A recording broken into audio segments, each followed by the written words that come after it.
তোমার জীবনে শিক্ষার অভাব ছিল, এই কারণে দিন দিন আমি নতুন নতুন শিক্ষা পাচ্ছি। আমি যখনই মানুষের কষ্ট দেখে, দুঃখ দেখে পাশে দাঁড়াতে চেয়েছি, পাশে থেকেছি, ঠিক তখনই আমি আঘাত পেয়েছি, কষ্ট পেয়েছি।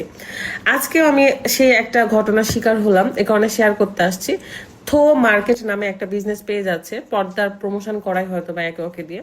তো আমার কাছেও আসছিল অনেক দিন আগে, হয়তো 6-7 মাস আগে মেসেজ দিয়েছিল যে আপু আপনাকে প্রমোশন করাতে চাই, পর্দার প্রমোশন আর কি। তখন আমি আমার পেমেন্টের উল্লেখ করেছিলাম যে এত টাকা লাগবে। তো উনি হয়তো বা পারে নাই জন্য বারবার রিকোয়েস্ট করতেছিল যে আপু একটু কমান, আপু একটু কমান। বাট আমি পরে আর মেসেজ রিপ্লাই দিতে পারিনি, কারণ ব্যস্ত হয়ে গিয়েছিলাম বা অনেক কিছু। যাই হোক, গতকালকে মেসেজ দিয়েছে যে আপু আপনার কি পেমেন্টের ডিমান্ড কমছে। হোয়াট ইজ দিস, মানে এটা কি ধরনের কথা। তারপরেও আমি বললাম যে আপু এটা কি ধরনের কথা বলতেছেন আপনি, যে ডিমান্ড কমছে মানে আমি 6-7 মাস আগেও যে পেমেন্ট বলেছে হয়তো বা স্বাভাবিক এখন বেশি বলবো। তারপরেও কিন্তু সে ওই আগের টপিকটা নিয়ে পড়ে আছে যে আপনি আগে হচ্ছে 15,000 বলেছিলেন, এখন আপনি আপু প্লিজ 10,000-এ করান, মানে 10,000-এ রাজি হন। পরে অনেক রিকোয়েস্ট, আমি মেসেজগুলো দেখাই দিবনি, মানে এত রিকোয়েস্ট করছে। আগের মেসেজেও তাই যে আপু কমান, আপু কমান, প্লিজ প্লিজ প্লিজ। ঠিক আছে, আমি বললাম ঠিক আছে আপু 10,000-এ তাহলে রাজি হয়ে গেলাম, আমি করতেছি।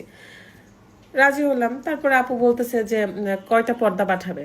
তো আমাকে যখন জিজ্ঞাসা করছে, স্বাভাবিক আমি আমি ভাবতেছি যে আমি যেসব রুমে ভিডিও করলে ভালো লাগবে সেই রুমগুলোর পর্দার কথা বলবো। আমি অফিস রুমের কথা বলেছি অ্যান্ড আমার ড্রয়িং রুম, তো সব মিলে আমি 12 পিসের কথা বলেছি। হ্যাঁ, তো 12 পিস পর্দা, এগুলো পর্দা না কিন্তু ওই যে থাকে না ওই যে ডাবল পিসের, যাই হোক, মানে আমার একটা খুব ভালো লাগে না। তারপরেও যেহেতু প্রমোশনে কাজ করতে হয় তখন করতে হবে। তো সে লিখেছে যে how can it possible, 12 piece পর্দায় 10,000 টাকা নেবেন আপনি। মানে ও বুঝাচ্ছে যে অনেক দামি প্রোডাক্ট আমাকে পাঠাচ্ছে, সেখানে আমি 10,000 টাকা নিচ্ছি, মানে ওকে ফ্রিতে করে দেওয়া লাগতো। যাই হোক, ওই কথাবার্তা, তখন আমি বললাম আপু কথাবার্তা ঠিক করে বলেন।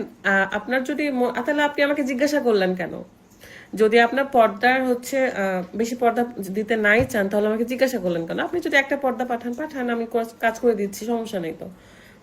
গেল। তখন বলছে আমার পর্দা কি লোকাল। এই কথাটার অর্থটা কি? আমি কি বলেছি আপনার পর্দা লোকাল নাকি ব্র্যান্ডের?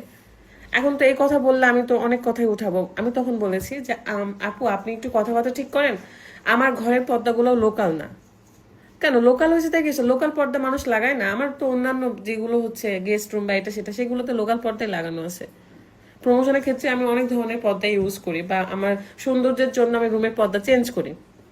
তখন আমি বলেছি যে আমার আমার ঘরের পর্দাগুলো তো লোকাল না, অ্যান্ড এগুলো অনেক হাই প্রাইসের। শুধু এটাই না, আমার নিচের যে বেডরুমটা, দোতলার বেডরুম, সেখানেও কিন্তু হাই প্রাইসের হচ্ছে পর্দা রয়েছে। তো আমার তো দরকার নাই, আমার আউটলুক দেখে কেন আমি জাজ করব টাকা দিয়ে? আমি এ ধরনের মেয়েও না, আর আমি কখনো আগ বাড়ায় বুক ফুলায় বলিও না যে এটা এত দাম, ওটা এত দাম, বা এটা লোকাল, এটা ব্র্যান্ড। আমি আমার মতো থাকি। তারপরে মানে আবার উল্টাপাল্টা কথা। তখন আমি বলছি ভাইয়া আপনার আমি কাজ করব না, আপনি 10,000 টাকা, একে তো আপনি রিকোয়েস্ট করে করে আমাকে 10,000 টাকা নিয়ে আসছেন। তো যাই হোক, আমি আপনার কাজ করব না, আপনি দেখে নেন অন্য জায়গায়, কারণ আমি এত কথা শুনতে পারবো না। কেন শুনবো? আমাকে এ ধরনের কথা কেন শোনা?